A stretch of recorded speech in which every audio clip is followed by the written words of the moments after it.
buenos días, buenas tardes, buenas noches, dependiendo de la hora que nos estén escuchando. Bienvenidos sean ustedes a otro programa más aquí en Grado Cero. Y pues hoy tenemos el gusto de entrevistar a Antonio Malpica, alguien con quien queríamos platicar desde hace tiempo. Antonio Malpica ha escrito varias obras para jóvenes, es un escritor sumamente prolífico, es algo que luego vamos a platicar con él sobre su obra.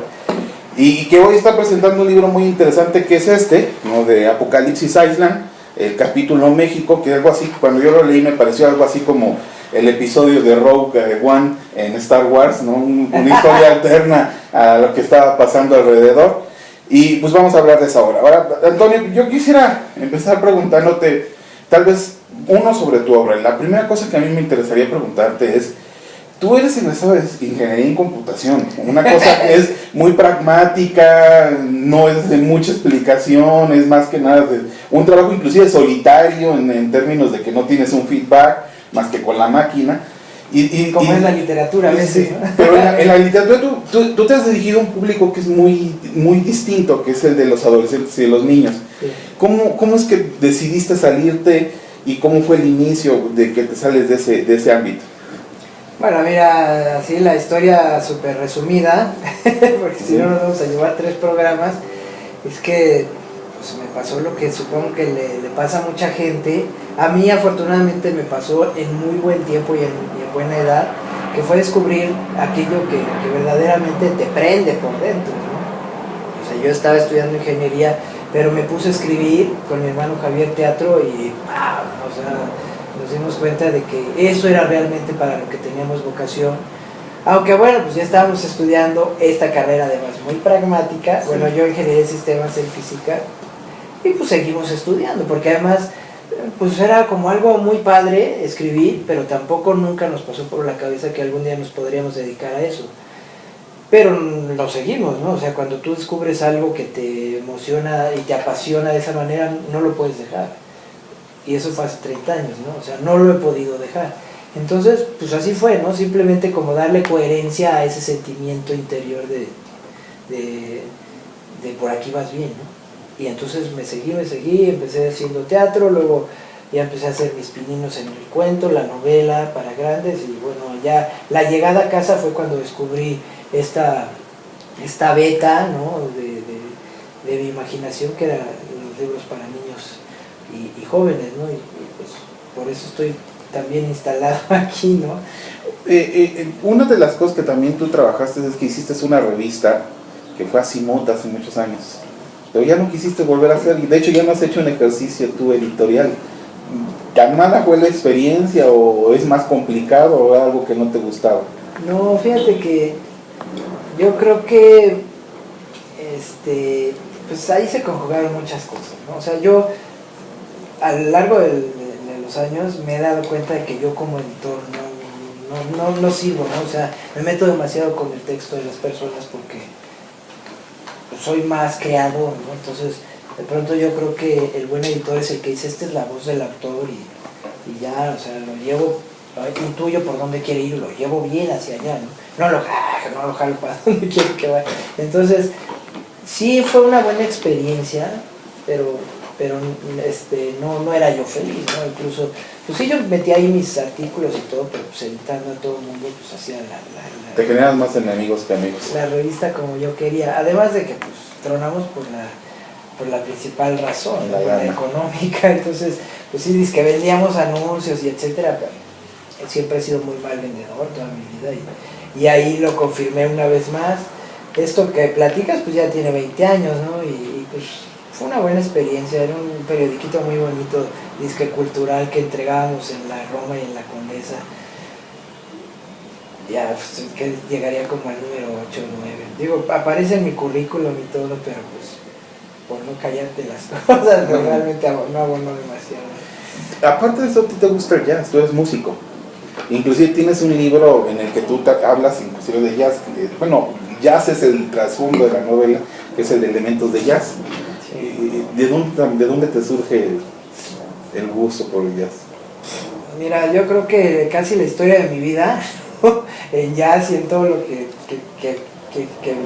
podamos abonarle es que yo me doy cuenta de algo que me hace sentir muy bien y me instalo cómodamente, ¿no? Yo creo que en general así somos los seres humanos, pero a veces nos atormentamos más y decimos, no, como yo no sirvo para la pintura, ¿no? Aunque me haya sentido muy bien haciendo estas flores, va a venir mi primo y me va a criticar, no sé, ¿no? Y yo como que no he tenido esa bronca y entonces desde mi juventud, o sea, cuando estaba más o menos a mediados de la carrera, descubrí el jazz y de veras me llenaba, me colmaba esa música, ¿no? Entonces, pese a que todos mis cuates estaban más instalados en el heavy metal, etcétera, pues yo me empecé a decantar por ese lado y pues sí, al principio me gané mis buenos sombrerazos porque parecía como un rasgo de snobismo. Son grupos selectos. Exacto, y no, ya a lo largo de los años he demostrado que no era un capricho de una vez, de hecho al contrario, y de pronto parece una adicción hasta enfermiza porque si no estoy haciendo nada, entre comillas, pues estoy oyendo música y tiene que ser jazz, ¿no? Entonces, pues el gusto nació simplemente como de pronto te gustan los escamoles ¿no?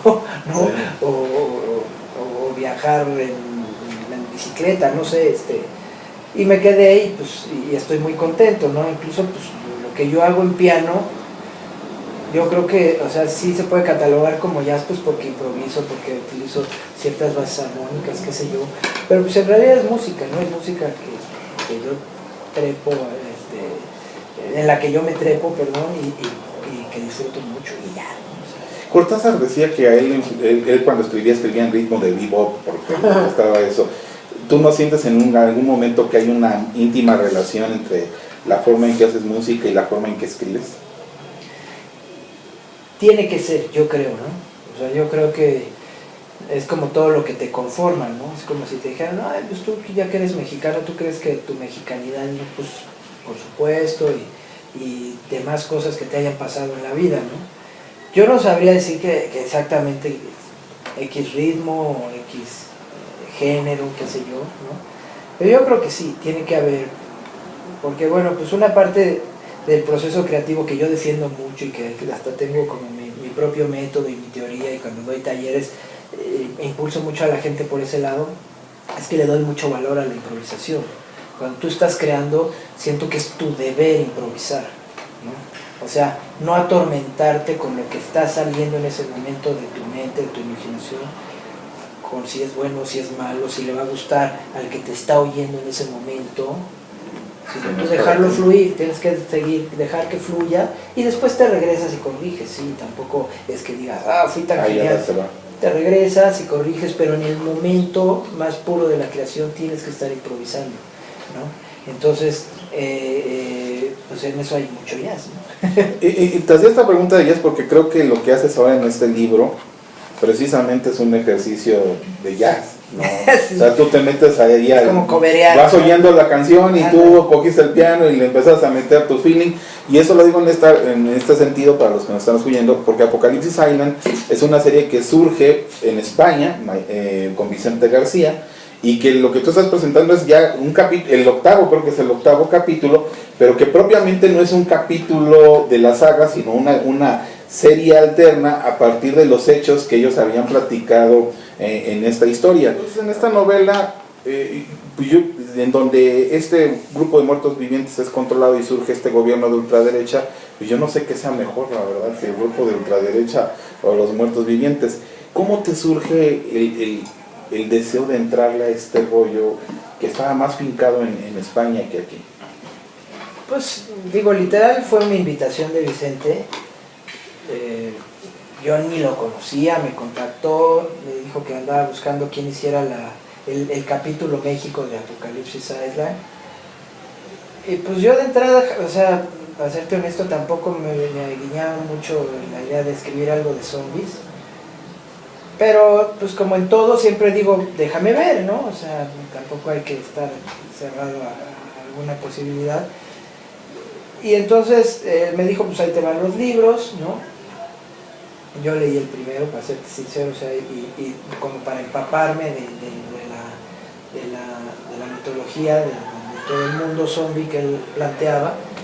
Y entonces, pues yo le dije, bueno, ya entendí más o menos por dónde vas, etcétera. Pues no sé qué quieras que haga, ¿no? Y entonces él me dijo de la manera más honesta, y que yo le agradezco, y por eso esto terminó, o llegó tan a buen puerto, haz lo que quieras, ¿no? O sea, si sea, tengo buenas referencias de ti como escritor, entonces quiero que hagas lo que tú quieras y ya veremos cómo lo metemos en la serie de pelos, ¿no? Dije, pues, yo me pongo a escribir y ya vemos al final. Y sí, yo creí, porque justamente pues no tiene nada que ver con la saga, o muy poco, que Vicente al final me iba a decir, pues sabes que está padre, pero vamos a ponerle otro nombre y vamos a sacarle en otra línea y todos están amigos. Y no, o sea, tipo muy, la verdad muy coherente y además muy desparpajado. Dijo, vamos a meterla, funciona perfecto, está muy bien, pues es otra visión de lo que estamos hablando y se acabó, ¿no? Incluso él puso en la letra pequeña el cintillo de la portada, es él, ¿no? Literal dice una historia independiente de la saga y así es. Y pues ya ves que aquí hay mucha mexicanidad, mucho humor, mucho que de pronto no ves en Apocalipsis Island, pero pues sí es como una isla de la isla, ¿no? Ahora, hay una cosa que a mí me pareció interesante porque se supone que la parte de la historia, cuando los zombies surgen es en el 85, del 85 para acá se dan, ¿no? Y parecía ser que tú reflejas muchas cosas de tu vida estudiantil, pones un maestro de matemáticas, una compañía de matemáticas, a personas cercanas a lo que estudiaste. Realmente no pones, por ejemplo, al filósofo, sino pones a personas más del área de las ciencias. Uh-huh. ¿Hasta dónde retomas tu propio pasado para meterlo en la historia? Pues si hay es de manera inconsciente, porque pues sí hay un maestro de matemáticas, pero al final todos tuvimos un maestro de matemáticas, ¿no? Yo creo que, pues sí, al final todas tus novelas te reflejan poco a poco, ¿no? Cada quien escribe su propia comedia humana a la manera de Balzac y yo creo que alguien muy avanzado podría reconstruirte a través de tu obra. Aunque en Apocalipsis Island la verdad es que fue un ejercicio tan libre y tan lúdico que no sé hasta qué punto hubo, si hay, de manera inconsciente seguramente sería como reflejos propios de mí, ¿no? Sí te puedo decir que hay como atisbos de otras novelas mías.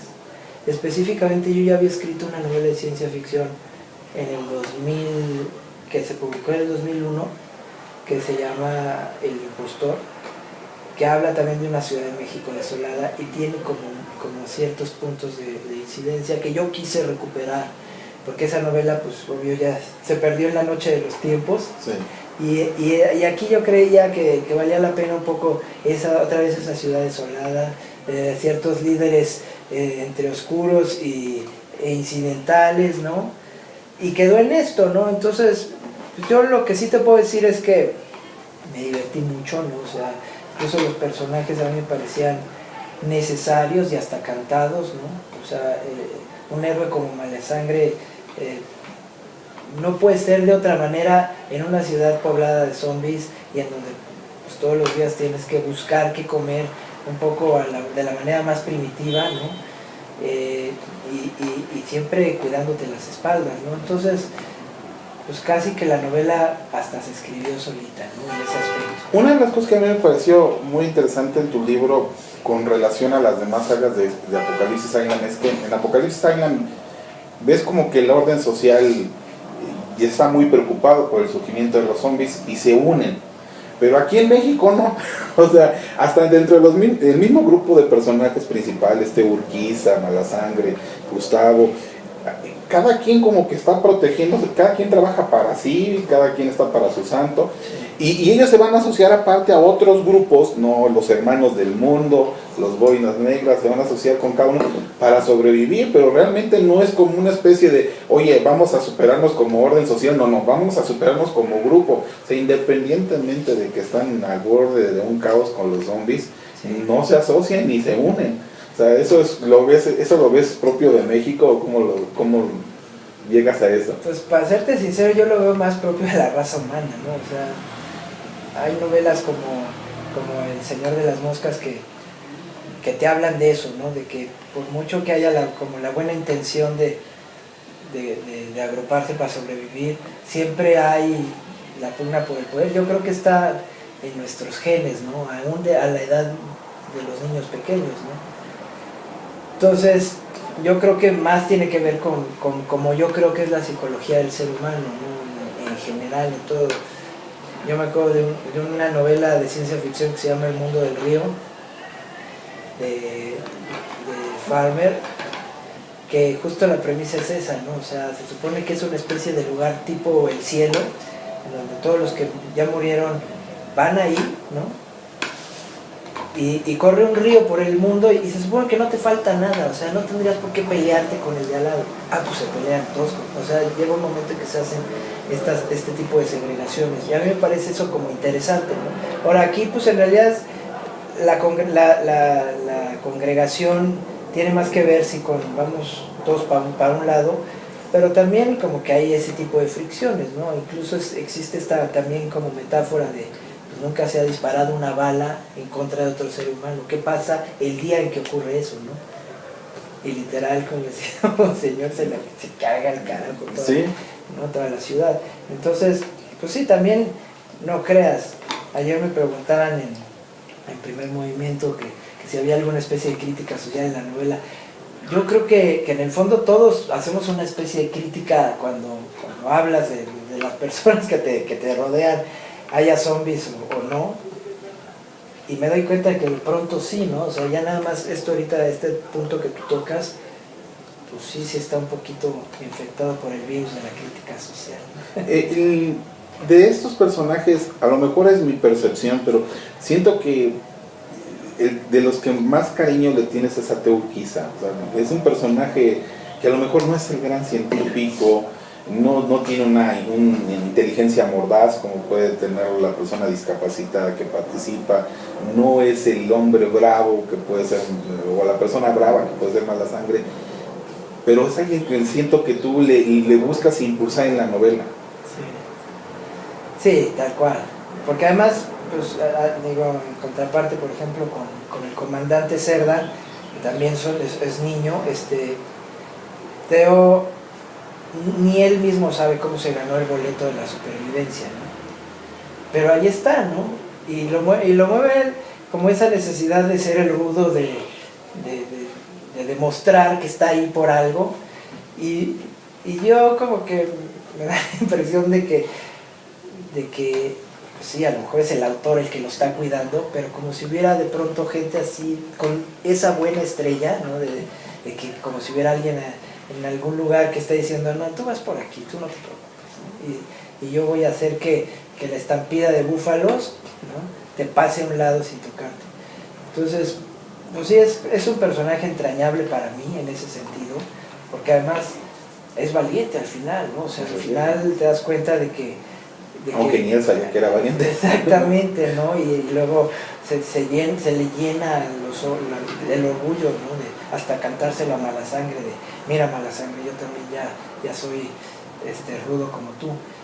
Pero sí, digo, y aquí entre nos agradezco que notes ese cariño autoral por un personaje, porque pues sí, de pronto hay ese tipo de caprichos casi como si tú fueras la mano divina que dice, se queda, aunque las circunstancias digan que no. Por eso incluso la descripción es un chico con la peor buena suerte del mundo. Después de esta experiencia, ¿volverías a escribir de zombies? ¿De muertos vivientes? Volvería a escribir de estos zombies, de estos personajes. Estoy como esperando a ver qué también le va, como para ver si planeamos una segunda, porque finalmente por eso dejé como la puertota abiertota, como habrás podido notar. Sí. Como para ver para dónde pueden tirar, porque incluso hasta el caprichito, ¿no? Del comandante Cerda es súper autoral también, es así de, a ver, ¿se vale? Todo se vale en la literatura, y aún en este tipo de premisas pues ahí está la sustentación de que ahí está Cerda y aquí está todo el grupito que finalmente es un poco como la cofradía del anillo, ¿no? Sí. Primer libro, la cofradía del anillo, ¿no? En realidad pareciera así.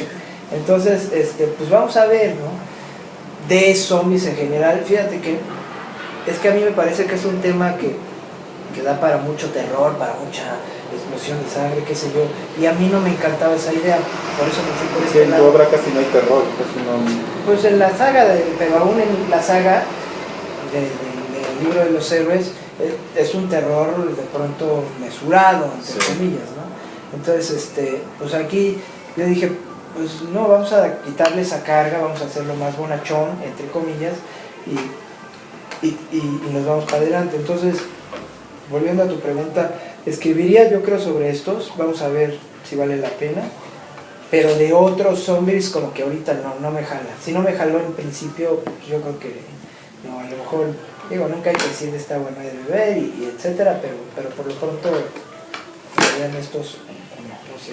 Yo quisiera cerrar con una pregunta, porque a mí realmente me sorprende viendo tu obra. Tú en promedio escribes por año 3, 4, 5 libros.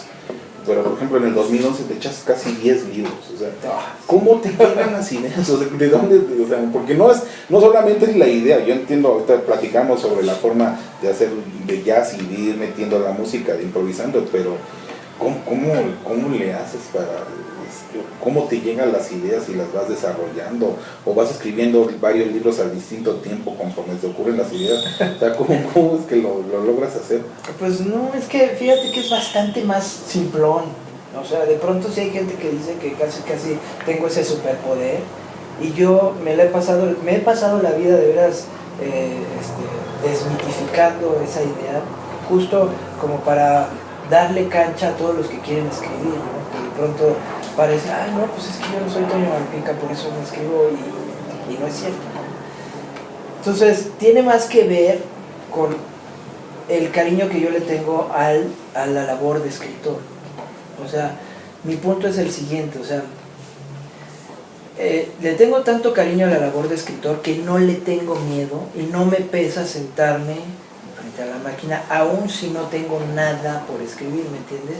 O sea, para mí el hecho de sentarme frente a la computadora sin nada en la cabeza no es terrorífico como te lo pintan, ¿no? O sea, la página en blanco, en vez de ser lo peor que te puede pasar, es lo mejor que te puede pasar. Y de hecho yo a veces hasta detesto un poco cuando ya traigo como cosas en fila, porque pierdo ese momento en el que estás tú solo diciendo que sigue, ¿no? Entonces hay que pugnar más por la idea de que si te sientas frente a la computadora en blanco, aunque no estés escribiendo nada genial, eso también es escribir. O sea, la labor del escritor no nada más es empezar con un párrafo, seguirte con el otro y terminar un libro. De hecho, no es para nada eso, al menos desde mi punto de vista, ¿no? La labor del escritor es tenerle tanto cariño a la labor que no te importa. O sea, te digo, es cuando yo me siento al piano, pues no necesitas a fuerza sentarte y ejecutar una canción de principio a fin. Te sientas y tonteas un poco, te vas, regresas, juegas con una armonía, nadie te está oyendo, si estás tú solo y no estás tocando para otros, puedes hacer eso y más. Entonces, con la escritura tiene que ser así, en mi opinión. O sea, te tienes que sentar, tienes que perder el miedo. Si ese día no escribiste, entre comillas, nada, pero plasmaste 7 ideas en tu hojita, de ahí te cuelgas de una para ver qué más puedes pegarle, ¿no? Etcétera. Hay música en el fondo, la ventana está abierta, no pasa nada. Debes de tener como 800,000 archivos en tu computadora, me imagino, ¿no? Pues no, fíjate, no, porque además ya últimamente pues ya sabes por dónde más que a la iguana y pues ya como que soy un poco más certero, ¿no? Sí. Entonces ya a veces, ya antes eran, no sé, 25 ideas y quemaba digamos, ahora como que ya sé gestar la idea un poquito más desde la semillita y casi que mis archivos son más pulcros, ¿no?